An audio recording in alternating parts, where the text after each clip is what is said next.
दोस्तों नमस्कार। स्वागत है आप सभी का एमजीवी स्टडी पॉइंट यूट्यूब चैनल में। तो दोस्तों हिंदी वर्ण का टॉपिक लेकर के उपस्थित है और इसमें हमारे पास क्वेश्चन नंबर है टोटल जो 30 क्वेश्चन। तो इससे पहले 15 क्वेश्चन का एक वीडियो अपलोड हो चुका है और अब हम बात करेंगे इसमें हिंदी के भाषा एवं वर्ण से संबंधित महत्वपूर्ण जो 15 क्वेश्चन है। और 15 क्वेश्चन का एक वीडियो पहले अपलोड हो चुका है, तो ज़रूर आप प्लेलिस्ट में वो भी देख सकते हैं। और ये जो 15 क्वेश्चन है ये यूपीपीसीएल TG2 JMRC रीट पटवारी पुलिस LDC और अन्य सभी परीक्षाओं के लिए महत्वपूर्ण क्वेश्चन है। पिछली परीक्षाओं में पूछे गए क्वेश्चन है, तो ज़रूर इस वीडियो को लास्ट तक देखें, लाइक शेयर भी करें और अभी तक अपने यूट्यूब चैनल को सब्सक्राइब नहीं किया है तो ज़रूर इसको सब्सक्राइब करें। तो चलिए बात कर लेते हैं। तो आज का हमारा क्वेश्चन नंबर है 16 to 30 क्वेश्चन तक बात करेंगे। इससे पहले क्वेश्चन नंबर 1 to 15 का वीडियो अपलोड हो चुका है। तो चलते हैं बात कर लेते हैं आज के हमारे क्वेश्चन। फर्स्ट जो 16 नंबर क्वेश्चन है, बात करते हैं क्वेश्चन नंबर 16। इस वीडियो का क्वेश्चन फर्स्ट है। इससे पहले 15 क्वेश्चन अपलोड हो चुके हैं, तो आप देख सकते हैं प्लेलिस्ट में। तो बात करेंगे क्वेश्चन नंबर 16। निम्न में से कौन सा वर्ण उच्चारण की दृष्टि से दंत्य नहीं है? आपको क्या करना है, वह ऑप्शन चूज करना है जिनमें से जो वर्ण उच्चारण करते समय दंत या दांतों से जीभा नहीं टकराती है। तो आपको क्या करना है, यहाँ से दंत्य नहीं है वो ऑप्शन करना है। और यहाँ पे हमारा आंसर है ट।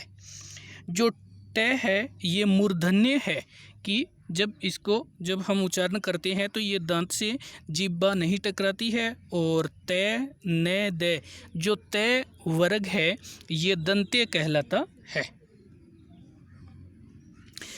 और चलते हैं बात करते हैं अगले क्वेश्चन की। तो आगे हमारे पास क्वेश्चन नंबर है 17। क्वेश्चन 17 में किस क्रमांक में अंतस्थ व्यंजन है? तो हम बात कर रहे हैं अंतस्थ व्यंजन की और यहाँ पे हमारा आंसर है र ल। अंतस्थ व्यंजन की संख्या 4 है और ये है ये र ल व। और अंतस्थ व्यंजन ये है कि जब हम इनको बोलते हैं तो इनमें जो हमारी श्वास होता है वो अंदर की तरफ खींचा जाता है और ये अंतस्थ व्यंजन कहलाते हैं। इनकी संख्या 4 है। और चलते हैं बात कर लेते हैं। तो आगे हमारे पास क्वेश्चन नंबर है क्वेश्चन नंबर 18। क्वेश्चन 18 हिंदी शब्दकोश में क्षय क्षत्री का क्रम किस वर्ण के बाद आता है? तो हम बात कर रहे हैं हिंदी में जो क्षय क्षत्री है और इसका जो क्रम होता है वो क के बाद आता है। हिंदी शब्दकोश की बात करें तो पहले क और क के बाद में क्षय और उसके बाद में ख, उसके बाद में ग और उसके बाद में घ और ढ़। इस प्रकार से ये वर्ण लिखे जाते हैं। और अब हम चलते हैं बात कर लेते हैं। तो आगे हमारे पास ये जो क्षय छत्री है तो क्षय छत्री के बाद में ज्ञान शब्द आता है हिंदी कोश में। और चलते हैं बात कर लेते हैं आगे। तो आगे हमारे पास क्वेश्चन नंबर है 19।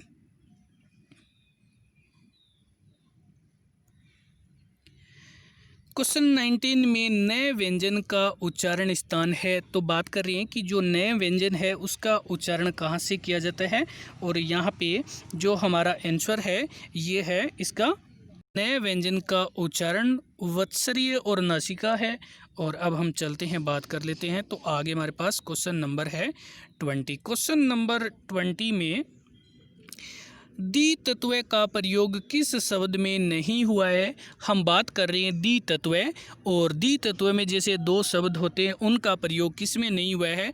तो यहाँ पे वल्गा में दी का प्रयोग नहीं हुआ है। इसमें चैचा और इसमें तैता और इसमें गगा, लेकिन इसमें वल्गा है, इसमें दीत्व का प्रयोग नहीं हुआ है। और अब हम चलते हैं बात करते हैं। तो आगे हमारे पास क्वेश्चन नंबर है 21। क्वेश्चन 21 में ओम को किस तरह का स्वर कहा जाता है? अब हम बात कर रहे हैं ओम की। और ओम है इसको किस प्रकार का स्वर कहा जाता है? तो यहाँ पे हमारे पास है प्लुत स्वर। ओम एक प्लुत स्वर है और संस्कृत में स्वरों का तीसरा भेद प्लुत होता है जो वेदों में प्रयुक्त होता है। तो ओम है ये प्लुत स्वर कहलाता है और ये संस्कृत का तीसरा स्वर है प्लुत स्वर। और अब हम चलते हैं, बात करते हैं ह्रस्व स्वर। ह्रस्व स्वर वे होते हैं जिनको एक मात्रा का समय या कम समय में उच्चारित होते हैं, और दीर्घ स्वर वे होते हैं जिनको उच्चारण करते समय अधिक समय लगता है, या हम कह सकते हैं ये द्विमात्रिक यानी दो मात्रा वाले जो स्वर होते हैं। और इसी के साथ में बात कर लेते हैं घोष स्वर। घोष स्वर प्रत्येक वर्ग का तीसरा, चौथा, पांचवा वर्ण और साथ में य, र, ल, व है और सभी स्वर घोष कहलाते हैं। और अब हम चलते हैं, बात कर लेते हैं। तो आगे हमारे पास क्वेश्चन नंबर है 22। क्वेश्चन 22 में किस क्रमांक में अंतस्थ वर्ण नहीं है? आपको जो अंतस्थ नहीं है वह ऑप्शन चूज करना है और यहाँ पे हमारा आंसर है ये अंतस्थ व्यंजन नहीं है। ये, र, ल और एक इसमें व, ये सभी चार अंतस्थ व्यंजन होते हैं, लेकिन ये जो है ये ऊष्म व्यंजन है, ये ऊष्म व्यंजन है। और चलते हैं, इसी के साथ में बात कर लेते हैं। तो आगे हमारे पास क्वेश्चन नंबर है 23। क्वेश्चन 23, निम्न में से कौन सा तथ्य गलत है? तो आपको गलत तथ्य निकालना है और यहाँ पे हमारा आंसर है ब। यहाँ पे हमारा आंसर है ब है, वो महाप्राण नहीं है, ये ब है, ये अल्प प्राण होता है, अल्प प्राण होता है। अब हम बात कर लेते हैं कि यहाँ पे अल्प प्राण और अल्प प्राण जिन वर्णों के उच्चारण में श्वास है वो कम बाहर निकलता है, और ये प्रत्येक वर्ग का पहला, तीसरा, पांचवा वर्ण य, र, ल, व और सभी स्वर ये अल्प प्राण कहलाते हैं। और बात करेंगे महाप्राण की। महाप्राण में दूसरा और चौथा और तीनों सहशंकर, सहसलेटी और सहसर्प और एक है हल, ये सभी महाप्राण कहलाते हैं। अब हम बात करेंगे जो सभी स्वर होते हैं वो सघोष होते हैं और अल्प प्राण होते हैं। अल्प प्राण एवं सघोष होते हैं जो सभी स्वर होते हैं। और चलते हैं, बात कर लेते हैं सघोष की। सघोष प्रत्येक वर्ग का तीसरा, चौथा, पांचवा और य, र, ल, व है और सभी स्वर सघोष की संख्या 31 होती है। और बात कर लेते हैं इसी में अघोष की। अघोष पहला और दूसरा और तीनों स ये सभी संख्या में 13 होते हैं और ये अघोष कहलाते हैं। और अब हम चलते हैं, बात कर लेते हैं आगे। हमारे पास क्वेश्चन नंबर है 24। क्वेश्चन 24 में स्वर रहित र का प्रयोग हुआ है। तो यहाँ पे हमारा आंसर है पुनः निर्माण। पुनः निर्माण में स्वर रहित र का प्रयोग हुआ है, क्योंकि यहाँ पे ये जो निर्माण है तो इसमें नी र का प्रयोग हुआ है। इसमें त्र के साथ आ की मात्रा है, इसमें एंग की मात्रा है और आगे जो यहाँ पे ऊ की मात्रा है। और अब हम चलते हैं, बात करते हैं। तो आगे हमारे पास क्वेश्चन नंबर है 25। क्वेश्चन 25, यदि नीचे के होठ पूरी तरह काट दिया जाए तो किस ध्वनि के उच्चारण में कठिनाई होती है? कि यदि हमारे नीचे के होठ है वो पूरी तरह काट दिए जाते हैं तो हम कौन से शब्द का उच्चारण नहीं कर पाएंगे? तो हमारा आंसर है ब। ब यानी प, फ, ब और भ, ये चारों होते हैं, ये ओष्ठ व कहलाते हैं। और इनका जब उच्चारण किया जाता है तो इनमें होठों का प्रयोग किया जाता है। इनका जब उच्चारण करते हैं तो होठों का प्रयोग किया जाता है। और अब हम चलते हैं, बात कर लेते हैं। तो आगे हमारे पास क्वेश्चन नंबर है 26। क्वेश्चन 26 में वर्णमाला में कुल वर्णों की संख्या है।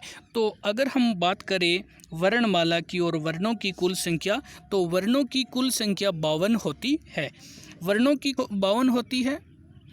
वर्णों की जिसमें 11 स्वर होते हैं 11 स्वर और 33 व्यंजन होते हैं। उसके बाद में इसमें ये 11 स्वर और 33 व्यंजन मिलकर के ये टोटल बनते हैं 44, और 44 के साथ में 4 होते हैं, ये होते हैं संयुक्त व्यंजन, और जो 2 होते हैं वो द्विगुण होते हैं, और 2 होते हैं अयोगवा है।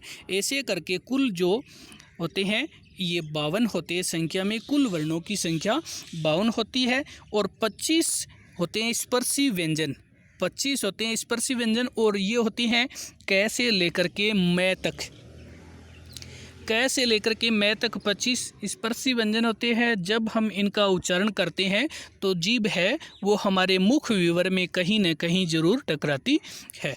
और अब हम चलते हैं, बात करते हैं। तो 33 होते हैं ये कुल व्यंजन होते हैं, 44 होते हैं इसमें 13 स्वर और 33 व्यंजन मिलकर के बनते हैं 44, और कुल होते हैं 52। चलते हैं, बात करते हैं आगे। क्वेश्चन नंबर है 27। क्वेश्चन 27, किस क्रमांक में मूर्धन्य व्यंजन है? तो अब हम बात कर रहे हैं मूर्धन्य व्यंजन की, और ये कौन से क्रम में है?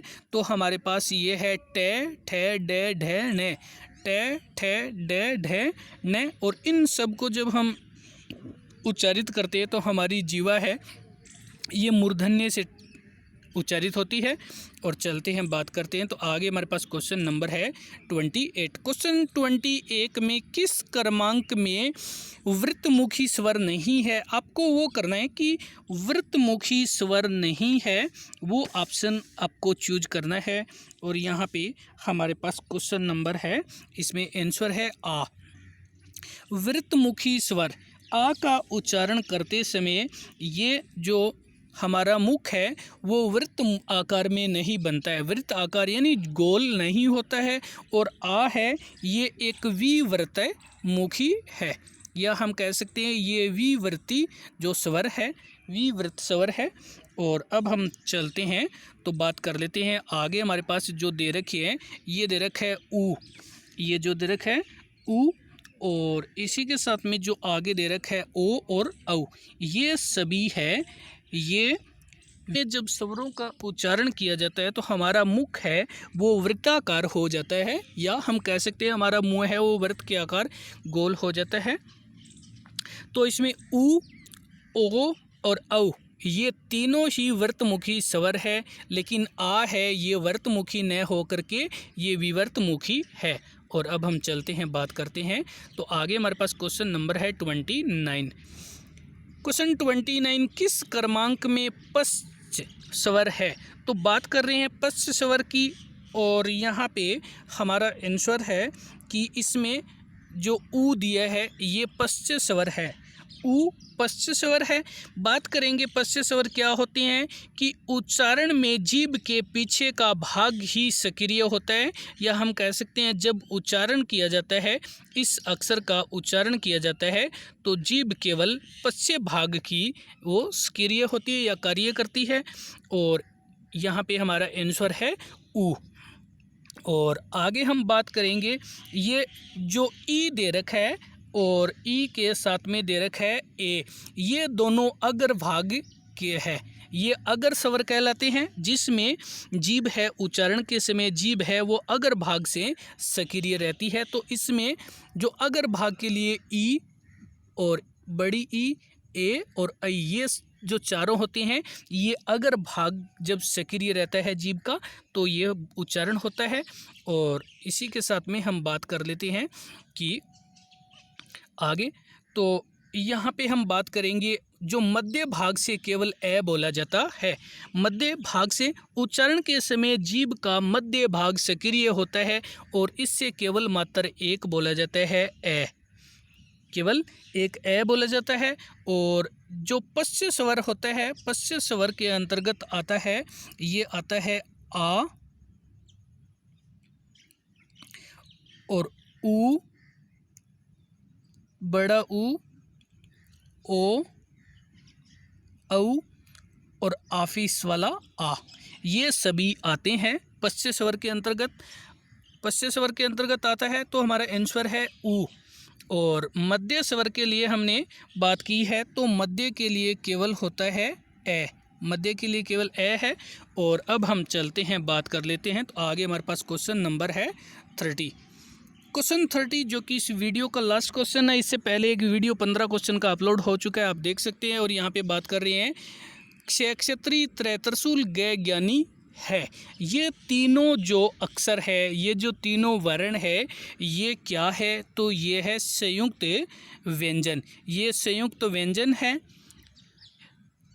ये तीनों संयुक्त व्यंजन है। तो दोस्तों इसी के साथ में वीडियो देखने के लिए धन्यवाद। लाइक शेयर करते रहें और अभी तक अपने यूट्यूब चैनल को सब्सक्राइब नहीं किया तो ज़रूर सब्सक्राइब करें, अपने फ्रेंड्स को भी फॉरवर्ड करते रहिए। तो वीडियो देखने के लिए धन्यवाद। और ये टोटल जो 15 क्वेश्चन की 2 वीडियो अपलोड है, आप देख सकते हैं प्लेलिस्ट में। इससे पहले एक वीडियो अपलोड हो चुका है। धन्यवाद।